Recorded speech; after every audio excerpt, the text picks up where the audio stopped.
In today's video, I'm going to teach you how to hide columns in Google Sheets effortlessly.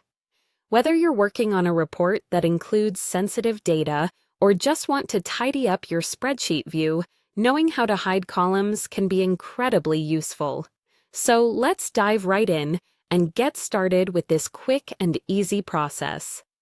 First things first, open your Google Sheet. If you haven't opened it already, go ahead and find your document. Now, look at it carefully and decide which column or columns you want to hide. This could be for a variety of reasons. Sometimes you may just want to focus on specific data without the distraction of extraneous information. Once you've identified the column, direct your attention to the letters at the top of each column. These letters are your key to selecting entire columns at a time.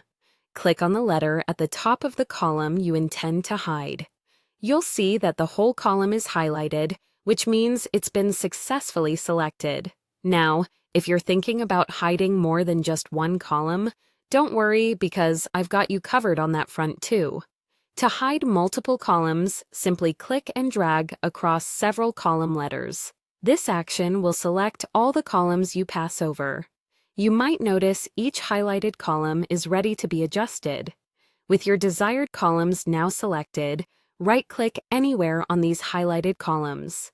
When you do this, a menu will pop up with a variety of options. You'll want to choose the option that says Hide Column.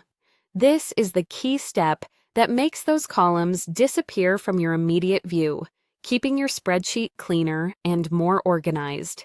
There's no need to worry if you ever want to bring those columns back into view. Google Sheets has a handy feature for this.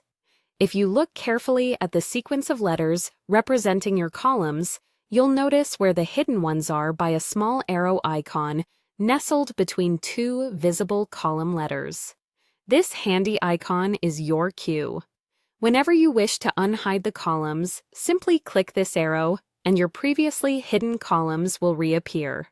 This process is not only simple, but very effective when you want to keep your data organized or limit access to certain information. Remember, these steps can be repeated as often as you like. Whenever the need arises to hide or unhide different columns in your spreadsheet. And that's it for today's quick tutorial on how to hide columns in Google Sheets. I hope this guide has helped you gain a clear understanding of how to control what you see and don't see in your spreadsheets. Thanks for watching, and if you found this video useful, don't forget to like and subscribe for more helpful tips and tutorials.